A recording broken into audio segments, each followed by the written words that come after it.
Welcome back. Well, today's book is about a boy and a snowy day and someone who doesn't have the right clothes or the right toys for that snowy day. I wonder what's going to happen. Let's read. A Sled for Gabo, written by Emma Otegui, with illustrations by Ana Ramirez Gonzalez.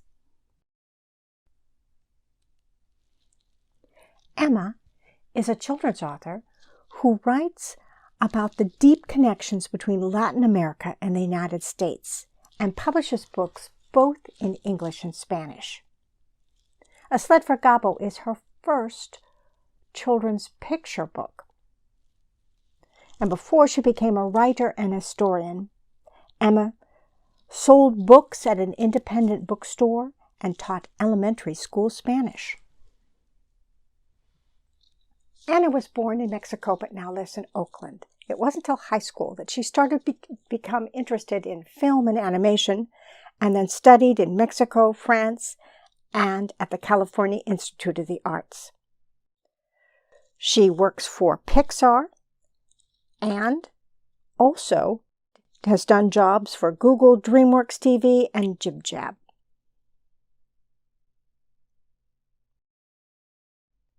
The day it snowed, Gabo followed the whistling sound of an old steam radiator into the kitchen. He stood on tiptoe and glimpsed a metal can bobbing and bouncing in the water. Yum, he thought before Mommy came and shooed Gabo away. Gabo pressed his face to the window, and his warm breath bloomed a cloud of fog onto the glass.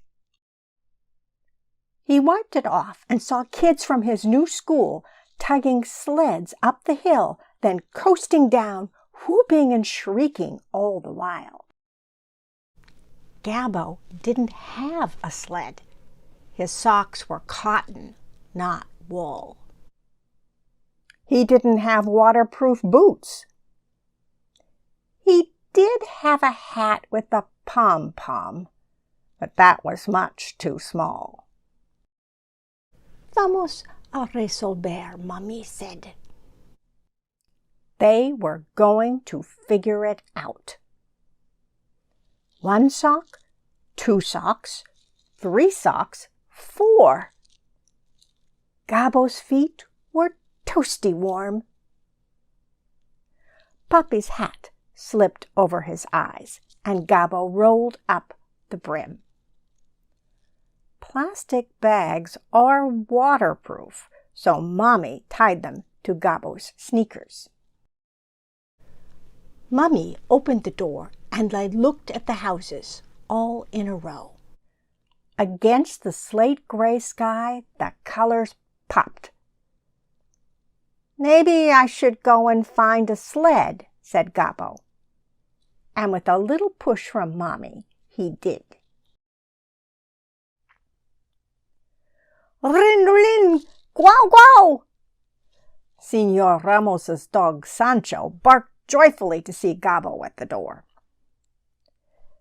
Señor Ramos, do you have a sled? Gabo asked.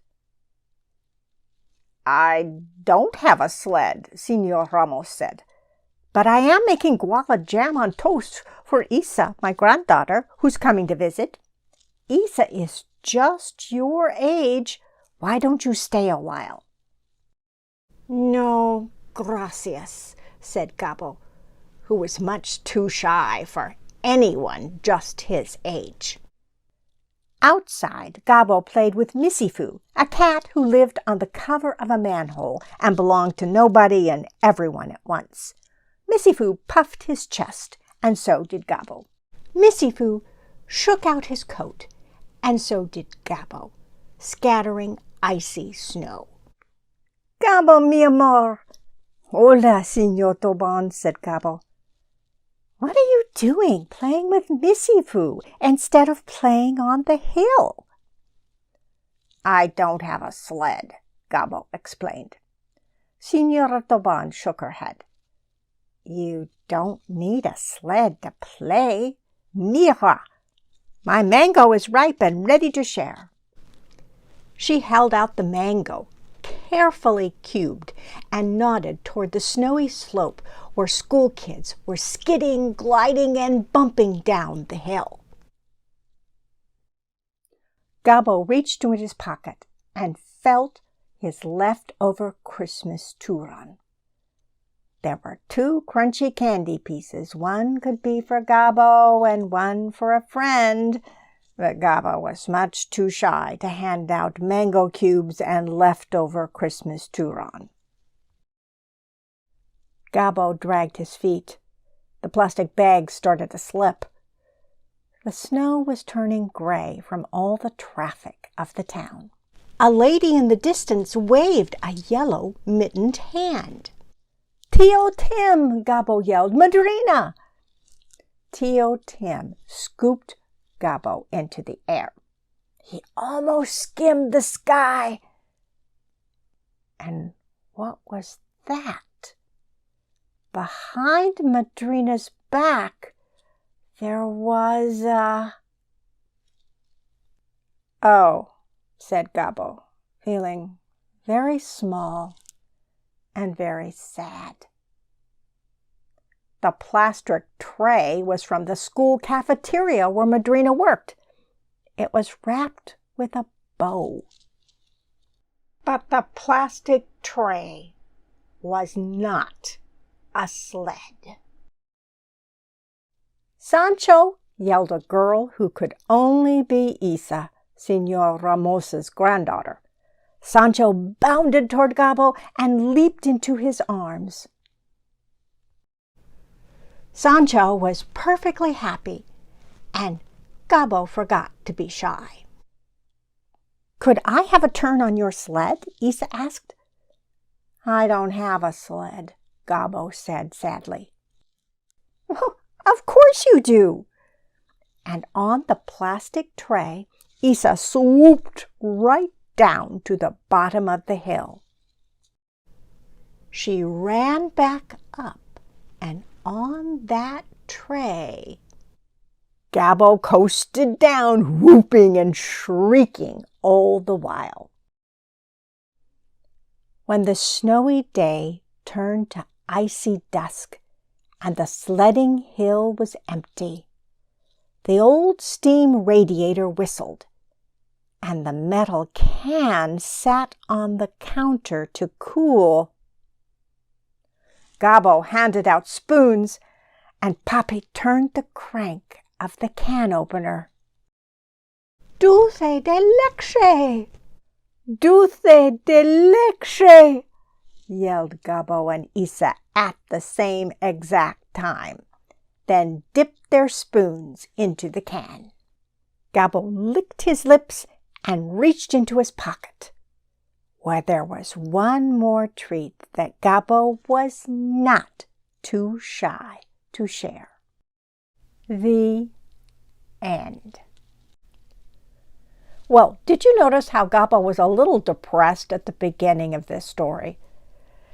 He was obviously going to a new school, and I think he felt like he didn't know anybody, and nobody cared about him, and all he had was Mommy and Papi.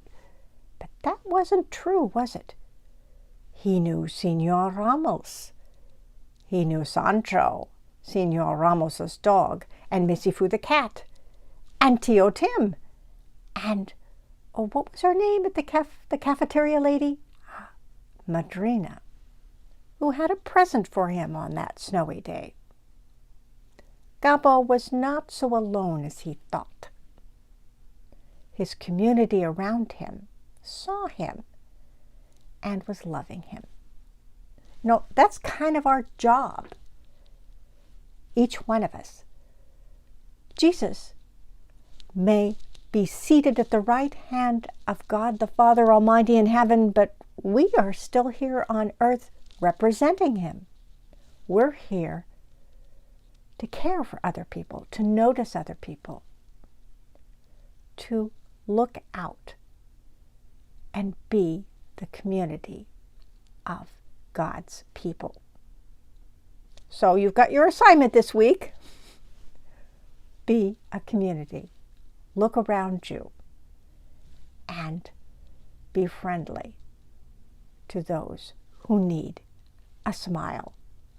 Or, in case of snow, a plastic tray so that they can go sledding. See you next week.